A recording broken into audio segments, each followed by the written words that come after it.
4 artistas lucenses xúntanse para regalarnos unha obra única. 4 espazos con diferentes estilos artísticos forman Non despaletizar ata destino, unha mostra realizada exclusivamente para expoñer no Museo Interactivo da Historia. Nos encontramos una caja en el estudio y ponía no despaletizar hasta destino, frágil, ¿no? Y nos hizo gracia ese concepto y al final la obra pues gira en torno a ese tipo de materiales de embalaje, utilizamos cinta de embalar, todo ese tipo de conceptos para crear pues ese guiño a todo ese tipo de materiales. O denominador en común o traballo sobre cartón a gran escala.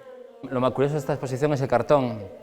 Es un material de embalaje que es muy frágil, que le afecta todo, le afecta la temperatura, le afecta la humedad, le afectan casi todos los parámetros, entonces es un material complicado. Un reto especial para esta ilustradora acostumada a debuxar en papel e onde plasma na súa obra inspirada en máscaras as diversas disciplinas que toca.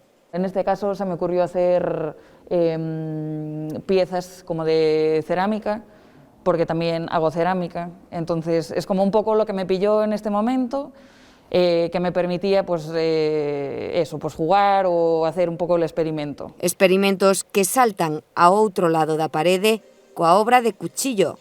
Fago sobre todo láminas nas que recreo situacións con personaxes e escenarios, entón intentei sintetizar un pouco do meu imaginario algúns personaxes, aqueles últimos, un pouco máis chegándose a eses líos, os barullos que construo nas láminas.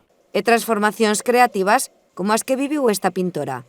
Di un pouco un giro en mi imaginario, tenía unos personajes un poco más lúgubres, más tenebrosos, y en el proceso creativo pues me salieron un poco este tipo de cubos animados, con un pouco máis de vida, máis de color. Experiencias que quedan no cartón froito dun traballo creativo realizado conxuntamente. Creo que se nota que hay como muchas cosas en común, ¿no? Cuando lo ves.